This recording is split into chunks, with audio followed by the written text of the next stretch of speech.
بسم اللہ الرحمن الرحیم۔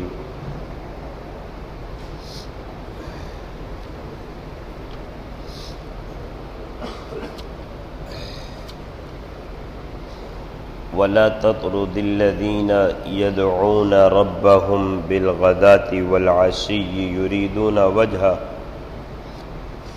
مَا عَلَيْكَ مِنْ حِسَابِهِمْ مِنْ شَيْءٍ وَمَا مِنْ حِسَابِكَ عَلَيْهِمْ مِنْ شَيْءٍ فَتَطْرُدَهُمْ فَتَكُونَ مِنَ الظَّالِمِينَ وَكَذَلِكَ فَتَنَّا بَعْضَهُمْ بِبَعْضٍ لِيَقُولُوا أَهَؤُلَاءِ مَنَّ اللَّهُ عَلَيْهِمْ مِنْ بَيْنِنَا أَلَيْسَ اللَّهُ بِأَعْلَمَ بِالشَّاكِرِينَ صدق اللہ العظیم۔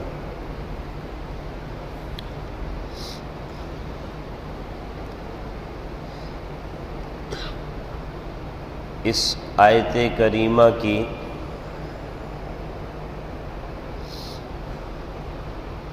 تفسیر میں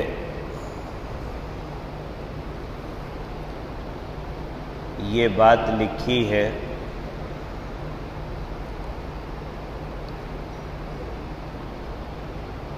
کہ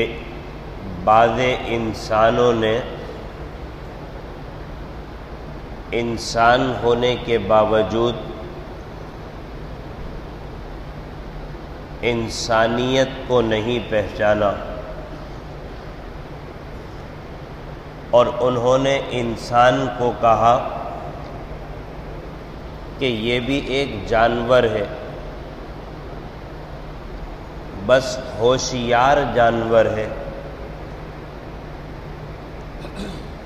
انسان تو ہے لیکن جانور ہے اور ہوشیار جانور ہے۔ اور انہوں نے یہ بات سمجھی کہ یہ انسان محض ایک جانور ہے، لہذا دنیا کی زندگی میں اس کی برتری اگر ہے تو وہ کھانے پینے اور رہنے سہنے کی اشیاء سے وابستہ ہے، کہ جس کو اچھا مل رہا ہے، کھانا پینا رہنا سہنا، تو وہ اچھا جانور یعنی کہ انسان ہے، اور جس کو کم مل رہا ہے وہ اس کے مقابلے میں کمتر ہے۔ لہذا انہوں نے انسانیت کا مرتبہ اسی درجے میں سمجھا، اور پھر انسان کو اسی طرح سے استعمال کرنا شروع کر دیا جیسے جانور کو استعمال کیا جاتا ہے، اس لیے کہ ان کے ہاں مدار انسانیت کا کسی اخلاق پر نہیں، اعمال صالحہ پر نہیں، اچھائی پر نہیں۔ وہ سمجھتے ہیں کہ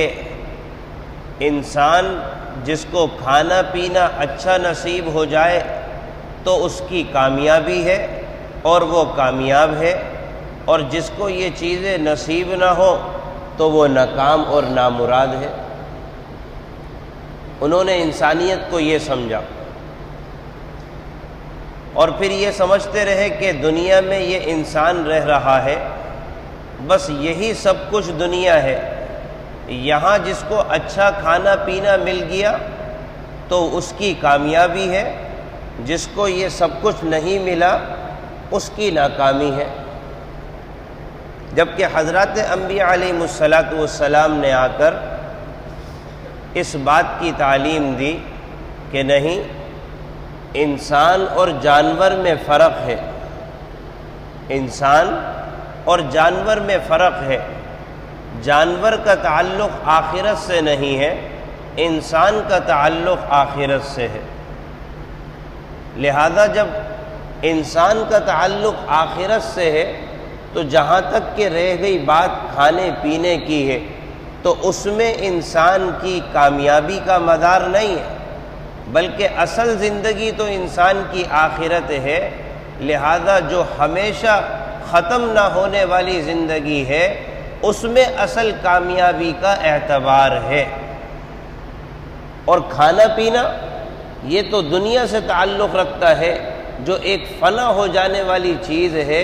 اس پر انسانیت کی ترقی یا انسانیت کی کامیابی کا مدار نہیں ہے، بلکہ انسان تو دنیا کو چھوڑ کر آخرت کی طرف منتقل ہو جائے گا۔ لہذا بنیاد یہ ہے کہ انسان کامیاب وہ ہے کہ جس کے پاس اچھے اخلاق، اچھے اعمال صالحہ ہوں، اچھی زندگی ہو تو وہ کامیاب ہے، اور جو ان تمام چیزوں سے محروم ہے وہ انسان ناکام ہے۔ لیکن جن لوگوں نے یہ سمجھا کہ بھئی انسان تو محض جانور کی طرح سے ہے، اور جانوروں کی طرح سے اس کے ساتھ سلوک کرنا شروع کر دیا، اور کامیابی کا مدار یہ سمجھا کہ مال، دولت، جاؤ حشم، دنیا یہ کامیابی کی دلیل ہے، انسان اسی میں کامیاب ہے، اور جس کے پاس یہ چیزیں نہیں ہیں وہ انسان ناکام ہے، نامراد ہے۔ لہذا پھر انسانیت کے ساتھ انہوں نے دنیا میں اسی طرح سے برتاؤ کرنا شروع کر دیا کہ جس کے پاس مال اور دولت ہے اس کی عزت ہے، جس کے پاس مال و دولت نہیں اس کی عزت نہیں، اس لیے کہ وہ کہتے ہیں یہ تو خود انسان ناکام نامراد ہے، اس کے پاس تو کچھ بھی نہیں ہے۔ اور انہوں نے سمجھا یہی تھا کہ کامیابی کا مدار ہی یہی ہے، لہذا جو مالدار ہے، صاحب حیثیت ہے، صاحب ثروت ہے، دنیا کا اس کے پاس کچھ مرتبہ ہے، ترقی ہے دنیا کی، تو اس کی عزت کرنا شروع کر دی، اور جس کے پاس یہ چیزیں نہیں ہیں اس کو جناب والا ذلیل اور رسوا سمجھنا شروع کر دیا۔ اب حضرات انبیاء علیہ السلام آئے، انہوں نے حق کی تعلیم دی، اللہ کی طرف بلایا، تو صورتحال یہ دیکھنے میں آئی وہ مومنین جو کہ غریب تھے، نادار تھے، وہ لوگ وہ حضرت انبیاء علیہ السلام کے ہاتھ پر ایمان لانے لگے، اور جن کو دنیا میں مال و دولت ملا تھا وہ ایمان لانے سے دور ہونے لگے۔ اب جب انبیاء علیہ السلام نے ان کو دین کی تعلیم دی، اپنی طرف اللہ کی طرف بلایا، اور وہ ایمان کی طرف آئے، اللہ اس کے رسول کے تابع بن گئے، تو انہوں نے پھر وہی اپنا فارمولہ چلایا، کہنے لگے کہ یہ ذلیل لوگ آپ کے فرما بردار ہیں، یہ حقیر لوگ آپ کی مجلس میں بیٹھنے والے ہیں، یہ کمتر لوگ آپ کے آگے پیچھے رہنے والے ہیں، اور ہم تو دنیا میں کامیاب ہیں، ہمارے پاس مال ہے، دولت ہے، دنیا کی عزت ہے، لہذا جب تک کہ یہ آپ کے پاس موجود ہوں گے ذلیل اور فقیر لوگ تو ہم آپ کے قریب نہیں آئیں گے۔ اور پھر انبیاء علیہ السلام کو طعنہ دینا شروع کر دیا کہ آپ کے پیروکار تو یہی حقیر، فقیر، ذلیل لوگ ہوتے ہیں جن کے پاس نہ مال ہے، نہ ترقی ہے، نہ دنیا ہے، نہ دولت ہے، نہ دنیا کی کامیابی اور کامرانی ان کے پاس ہے۔ انبیاء علیہ السلام کو یہی بات کہنا شروع کر دی، اور یہاں تک کہ نبی اکرم صلی اللہ علیہ وسلم تشریف لائے تو آپ کے ساتھ بھی ایمان لانے والے صحابہ کا حال یہ تھا کہ وہ بھی مالدار نہیں، ان کے پاس دنیا نہیں، غریب لوگ تھے، ایمان لے کر آ گئے، مسلمان ہو گئے، اور اس کے علاوہ جو بڑے بڑے کافر تھے وہ دنیا کے سردار بنے بیٹھے تھے، یہاں تک کہ جو آپ صلی اللہ علیہ وسلم پر ایمان لانے والے تھے وہ انہی کے آزاد کردہ غلام بھی تھے، انہی کے آزاد کردہ غلام بھی تھے، تو ان کی نظر میں تو یہ ذلیل اور حقیر اور نامراد اور ناکام لوگ تھے، لہذا ان کو اللہ کے نبی صلی اللہ علیہ وسلم کے پاس بیٹھا دیکھتے تو اپنے آپ کو آنے سے روکتے کہ ہم ان ذلیلوں کے پاس، حقیر فقیر لوگوں کے پاس کیسے آ کر بیٹھ جائیں، آپ ان کو یہاں سے اٹھاؤ۔ چنانچہ روایت میں آتا ہے کہ نبی اکرم صلی اللہ علیہ وسلم کے غالباً چچا ابو طالب کے پاس گئے یہ سرداران قریش، اور کہنے لگے کہ بھائی آپ کے جو بھتیجے ہیں ان کے پاس جانے سے ہمارے لیے جو چیز رکاوٹ ہے وہ ایک رکاوٹ یہ بھی ہے کہ ان کے پاس تو فقیروں کا مجمع رہتا ہے، کمتر لوگوں کا مجمع رہتا ہے، جن کے پاس نہ کھانے کو ہے، نہ پینے کو ہے، نہ پہننے کو ہے، نہ دنیا میں ان کا کوئی مقام ہے، یہ تو وہ لوگ ہیں جو کہ ہمارے غلام تھے، ہم نے ان کو آزاد کیا، یہ سارے وہاں پر جمع ہیں، بھلا آقا غلام کے ساتھ کیسے بیٹھ جائے، لہذا ان کو اپنے پاس سے اٹھاؤ۔ اور پھر ہم آپ کی بات کو سنیں گے۔ چنانچہ یہ بات نبی اکرم صلی اللہ علیہ وسلم تک پہنچی تو حضرت عمر رضی اللہ عنہ نے فرمایا یا رسول اللہ، بہرحال جو یہ بیٹھنے والے آپ کے پاس ہیں، اگرچہ ان کے پاس مال نہیں ہے لیکن یہ آپ کے محبین اور مخلصین ہیں، آپ اگر اس پر عمل کر کے دیکھ لیں کہ ان کو ایک طرف کر دیں۔ اور بیٹھنے والوں میں حضرت بلال رضی اللہ عنہ، حضرت صہیب رضی اللہ عنہ، حضرت عمار یاسر رضی اللہ عنہ اور اسی طرح کے دیگر جو کہ غیر مالدار فقراء صحابی تھے وہ موجود تھے۔ کسی کے پاس صحیح معنی میں پہننے کو کپڑا نہیں، اگر پہننے کو کپڑا ہے تو اس کپڑے میں سے پسینہ چھلک رہا ہے، یعنی کہ بدبو آ رہی ہے۔ اللہ کے نبی صلی اللہ علیہ وسلم بیٹھتے تھے ساتھ، ایمان لے کر آ گئے تھے۔ تو اب انہوں نے یہ بات کہی اور حضرت عمر رضی اللہ عنہ نے کہا کہ یا رسول اللہ اس پر عمل کر کے دیکھ لیجئے۔ اللہ عز و جل نے جب یہ بات دیکھی تو اس پر اللہ نے ان فقیر لوگوں کا، جو کہ دنیا میں لوگ جن کو فقیر سمجھتے تھے، حقیر سمجھتے تھے اور کمتر سمجھتے تھے، ناکام اور نامراد سمجھتے تھے، اللہ نے پھر ان کی عزت اور مرتبے کو بیان کیا اور فرمایا کہ وَلَا تَطْرُدِ الَّذِينَ يَدْعُونَ رَبَّهُمْ بِالْغَدَاةِ وَالْعَشِيِّ يُرِيدُونَ وَجْهَهُ، آپ ان کو اپنے پاس سے نہ ہٹائیے گا۔ اللہ حکم فرما رہا ہے، اللہ نے مقام بیان کر دیا، اللہ نے مقام بیان کر دیا۔ یہ جو فقیر نظر آ رہے ہیں دنیا والوں کو، غیر مالدار نظر آ رہے ہیں دنیا والوں کو، ان کے پاس نہ پہننے کو اگر کپڑا ہے صحیح معنی میں، نہ ان کے پاس کوئی ایسا صفائی کا انتظام ہے، غربت اور فقیری کی وجہ سے اللہ نے فرمایا وَلَا تَطْرُدِ الَّذِينَ، آپ ان کو اپنے پاس سے نہ اٹھائیے گا۔ اللہ حکم دے رہا ہے وَاصْبِرْ نَفْسَكَ مَعَ الَّذِينَ، آپ اپنے آپ کو ان کے ساتھ روکے رکھیے، انہی کے ساتھ بیٹھے رہیے۔ یہ کون لوگ ہیں؟ یدعون ربهم بالغداة والعشی یریدون وجہہ، یہ صبح بھی اللہ کو یاد کرنے والے ہیں، شام بھی اللہ کو یاد کرنے والے ہیں، صبح شام اللہ کا ذکر کرنے والے ہیں، اللہ کی عبادت کرنے والے ہیں، اور ان کو دنیا سے کوئی مقصد نہیں ہے۔ یریدون وجہہ، یہ محض اپنے رب کو راضی کرنے والے ہیں، لہذا اللہ کے ہاں ان کا بڑا مقام اور مرتبہ ہے۔ اپنے آپ کو آپ ان کے درمیان روکے رکھیے اور ان کو اپنے پاس سے مت اٹھائیے۔ اللہ نے پھر ان کے مقام کو بیان کیا، ان کے مرتبہ کو بیان کیا۔ اس پر حضرت عمر رضی اللہ عنہ نے معذرت چاہی، یا رسول اللہ میری رائے کی غلطی ہو گئی، میری جو رائے تھی اس کی غلطی ہو گئی۔ حضرت عمر رضی اللہ عنہ نے معذرت کا اظہار کیا کہ اللہ عز و جل نے ان کے مقام کو بیان کر دیا، ان کے مرتبے کو بیان کر دیا کہ اللہ آپ سے کہہ رہا ہے کہ آپ ان کے پاس رہیے۔ وَاصْبِرْ نَفْسَكَ مَعَ الَّذِينَ يَدْعُونَ رَبَّهُمْ بِالْغَدَاةِ وَالْعَشِيِّ يُرِيدُونَ وَجْهَهُ، یہ حقیر فقیر دنیا والوں کی نظر میں ہیں، لیکن اللہ کے ہاں ان کا بڑا مقام ہے، اللہ کے ہاں ان کا بڑا مرتبہ ہے۔ تو اس سے اہل علم فرماتے ہیں کہ آدمی یہ نہ سمجھے کہ کسی کے پاس اچھے کپڑے ہیں تو وہ قابل عزت ہے، کسی کے پاس اچھے کپڑے ہیں تو وہ قابل مرتبہ ہے۔ فرماتے ہیں کہ یہ نہ سمجھے، اس لیے کہ عزت کا مدار کپڑے نہیں ہے، اللہ کے ہاں مقام کا مدار کپڑے نہیں ہے۔ ان اکرمکم عند اللہ اتقاکم، اللہ فرماتا ہے کہ اللہ کے ہاں مقرب وہ ہیں جو اللہ کے فرما بردار ہیں، اگرچہ پہننے کو ان کے پاس کپڑے نہ ہوں، صاف ستھرے کپڑے ان کے پاس نہ ہوں، اگرچہ وہ پراگندہ حال کیوں نہ ہوں، اگرچہ ان کا ظاہر جو ہے وہ دنیا دار لوگوں کی طرح سے صاف ستھرا کیوں نہ ہو، لیکن اللہ کے ہاں ان کا بڑا مقام ہے۔ اگر وہ اللہ سے ڈرنے والے، تقوی اختیار کرنے والے، پرہیزگاری کی زندگی گزارنے والے ہیں۔ نبی اکرم صلی اللہ علیہ وسلم نے ارشاد فرمایا بہت سے پراگندہ حال لوگ ایسے ہیں کہ اگر وہ اللہ پر قسم اٹھا لیں تو اللہ ان کی قسم میں ان کو بری کر دیتا ہے۔ ظاہر کے اعتبار سے پراگندہ ہیں، بال ان کے کوئی صاف ستھرے نہیں ہے،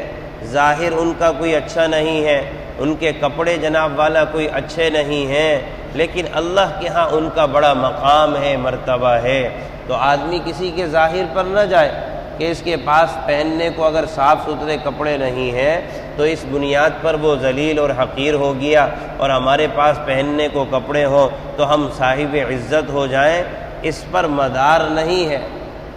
کپڑے ہونے نہ ہونے پر مدار نہیں ہے، اصل مدار تو یہ ہے کہ اللہ کے ہاں وہ مقرب ہے کہ نہیں ہے۔ اللہ نے خود ارشاد فرما دیا۔ تو نبی اکرم صلی اللہ علیہ وسلم کے پاس یہ صحابہ آتے تھے، اور ایسے ایسے صحابی تھے جو کہ رنگ و صورت میں بالکل کمتر تھے، اور وہ اللہ کے نبی صلی اللہ علیہ وسلم سے اظہار بھی کرتے تھے، یا رسول اللہ ہم تو کوئی ظاہر میں حسن نہیں رکھتے، ہمارا کیا مقام، ہمارا کیا مرتبہ۔ روایت میں آتا ہے حضرت غالباً ظاہر رضی اللہ عنہ کے بارے میں آتا ہے کہ سیاہ فام تھے، کالے تھے، کوئی ظاہری حسن نہیں تھا، اور روایت میں آتا ہے نبی اکرم صلی اللہ علیہ وسلم نے ان کو دیکھا، بازار میں کھڑے ہوئے ہیں، آپ صلی اللہ علیہ وسلم تشریف لے گئے، اور پیچھے سے حضرت ظاہر رضی اللہ عنہ کو اپنی باہوں میں لے لیا، یعنی کہ اس طرح سے پکڑا کہ آپ صلی اللہ علیہ وسلم نے اپنے دونوں ہاتھ حضرت ظاہر رضی اللہ عنہ کی آنکھوں پر رکھ دیے، اور اس طرح سے پیچھے سے آ لیا، اور پھر فرمانے لگے کہ بھئی کون ہے جو اس غلام کو مجھ سے خریدے گا؟ کون ہے جو اس غلام کو مجھ سے خریدے گا؟ حضرت ظاہر فرماتے ہیں کہ میں نے جان لیا کہ نبی اکرم صلی اللہ علیہ وسلم ہے، آواز سے میں نے پہچان لیا۔ تو فرمانے لگے کہ میں نے اپنا جسم جو ہے، یعنی کہ آپ صلی اللہ علیہ وسلم کا سینہ اطہر تھا اور حضرت ظاہر کی پیٹھ تھی، فرمانے لگے کہ جب اللہ کے نبی نے مجھے ایسے دبوچا تو میں نے بھی اپنے جسم کو اللہ کے نبی صلی اللہ علیہ وسلم کے جسم اطہر سے ملا دیا کہ بھئی اس سے حسین اور یادگار موقع اور قیمتی موقع کہاں نصیب ہوگا کہ میرا جسم اللہ کے نبی صلی اللہ علیہ وسلم کے جسم اطہر سے مل رہا ہے، اور اللہ کے نبی نے مجھے ایسے باہوں میں لے لیا ہے، ایسے مجھے دبوچ لیا ہے، اور پھر کہنے لگے یا رسول اللہ میری کیا قیمت، میں کیا قدر و منزلت، یعنی کہ میں سیاہ فام ہوں، حبشی ہوں، کالا ہوں، موٹے موٹے میرے ہونٹ ہیں، یا رسول اللہ میرا کیا مقام؟ آپ نے فرمایا کہ نہیں، اللہ کے ہاں تمہارا بڑا مقام ہے۔ وجہ کیا ہے؟ اس لیے کہ تم نے لا الہ الا اللہ کہا ہے، اللہ کے نبی پر تم ایمان لائے ہو، اللہ پر ایمان لے کر آئے ہو۔ اللہ کے ہاں کالا اور سفید ہونا مدار نہیں ہے، اللہ کے ہاں اچھے کپڑے پہننے والا اور صاف ستھرے کپڑے نہ پہننے والا یہ اللہ کے ہاں مدار نہیں ہے، اللہ کے ہاں تو تقوی، پرہیزگاری، فرما برداری، تابعداری یہ مدار ہے۔ لہذا تم اللہ کے ماننے والے ہو، اللہ کے رسول کی اطاعت اور فرما برداری کرنے والے ہو، تم اپنے آپ کو کمتر نہ سمجھو کہ کالے ہو یا اسی طرح سے سیاہ فام ہو یا حبشی ہو، موٹے ہونٹ والے ہو، نہیں، اللہ کے ہاں تمہارا بڑا مقام اور مرتبہ ہے۔ تو اصل مقام یہی ہے۔ اور ایک روایت میں آتا ہے نا، نبی اکرم صلی اللہ علیہ وسلم کے پاس ایک اور صحابی آئے، یعنی کہ ایمان لے کر نہیں آئے تھے، اور وہ غیر مسلم تھے، یہود کے چرواہے تھے، بکریاں چراتے تھے۔ چنانچہ نبی اکرم صلی اللہ علیہ وسلم کے بارے میں معلوم یہ ہوا کہ آپ صلی اللہ علیہ وسلم فلاں جگہ پر ہیں۔ آپ صلی اللہ علیہ وسلم کی خدمت میں آئے اور آ کر کہا کہ آپ کون؟ کہا کہ اللہ کے رسول، آپ کا کام کیا ہے؟ اللہ کا پیغام پہنچانا ہے، اگر میں آپ پر ایمان لے کر آ جاؤں تو پھر میرا کیا حال ہوگا؟ آپ نے فرمایا تم جب ایمان لے کر آؤ گے تو ہمارے بھائی بن جاؤ گے۔ تو کیا کہنے لگے؟ مجھ سے آپ مذاق نہ کریں، بھلا میں آپ کا کیسا بھائی بن جاؤں گا؟ نہ میرا جسم صاف ستھرا ہے، نہ میرا کپڑے صاف ستھرے ہیں، نہ میرے اوپر کوئی ظاہری صفائی کا اہتمام ہے، اور آپ کہہ رہے ہیں کہ تم ہمارے بھائی بن جاؤ گے، آپ مجھ سے مذاق نہ کریں۔ آپ نے فرمایا کہ نہیں، واقعتاً تم اگر لا الہ الا اللہ محمد الرسول اللہ کہہ دو گے تو ہمارے بھائی بن جاؤ گے۔ انما المؤمنون اخوہ، مسلمان تو بھائی ہیں، المسلم اخو المسلم، مسلمان مسلمان کا بھائی ہے۔ کہنے لگے اچھا یا رسول اللہ اگر یہ بات ہے تو میں ایمان لے کر آنا چاہتا ہوں۔ اور کہنے کا ان کا یہی تھا، یا رسول اللہ میرے پاس کپڑے نہیں ہیں، بدبو میرے جسم سے آ رہی ہے، میرا کیا بنے گا؟ آپ نے فرمایا ایمان لے کر آ جاؤ۔ چنانچہ ایمان لے کر آئے اور کہنے لگے یا رسول اللہ اب کیا کروں؟ آپ نے فرمایا نہ اس وقت نماز کا وقت ہے، یعنی مفہوم یہ ہے کہ نہ حج کا وقت ہے، نہ کوئی اور عبادت ہے، تو اس وقت عبادت یہ ہے کہ یہاں پر جہاد چل رہا ہے، لہذا تم بھی میدان کارزار میں تلوار اٹھاؤ اور لڑنا شروع کر دو۔ چنانچہ انہوں نے بھی تلوار لی اور لڑنا شروع کر دیا، یہاں تک کہ جام شہادت نوش کر گئے۔ صحابہ آئے، کہنے لگے یا رسول اللہ ہم نے میدان کارزار میں ایک آدمی کو دیکھا جس کو ہم پہچان نہیں رہے، بھلا یہ کون ہے؟ آپ نے فرمایا میں جانتا ہوں یہ کون ہے، یہ وہی چرواہا ہے جو ابھی میرے اوپر ایمان لے کر آیا تھا، اللہ نے اس کی بدبو کو جنت کی خوشبو سے تبدیل کر دیا ہے، اس کی بدبو کو جنت کی خوشبو سے تبدیل کر دیا ہے۔ تو ظاہر کے اعتبار سے دیکھ رہے ہیں کہ نہ تو کپڑا ہے، نہ صفائی ہے، نہ ستھرائی ہے، یعنی کہ غربت کی وجہ سے مالداری نہ ہونے کی وجہ سے کپڑے بھی صاف ستھرے نہیں ہیں، لیکن آپ صلی اللہ علیہ وسلم نے مقام بیان کر دیا کہ اصل مدار یہ نہیں ہے، اصل مدار یہ ہے کہ اللہ پر جو ایمان لانے والے ہیں، اللہ اس کے رسول کی فرما برداری تابعداری کرنے والے ہیں، اللہ کے ہاں مقام انہی لوگوں کا ہے۔ لہذا اصل مدار آدمی سمجھ لے، کامیابی اور ناکامی کا یہ نہیں ہے کہ جس کے پاس مال ہے، دولت ہے تو وہ کامیاب ہو گیا، اور جس کے پاس مال و دولت نہیں ہے وہ ناکام ہو گیا، بلکہ اللہ نے قرآن میں بیان کر دیا جس کے پاس تقوی، پرہیزگاری، فرما برداری، تابعداری ہے وہ کامیاب ہو گیا، اور جو ان تمام چیزوں سے محروم ہے وہ در حقیقت ناکام اور نامراد ہو گیا۔ اللہ سمجھ کی توفیق نصیب فرمائے۔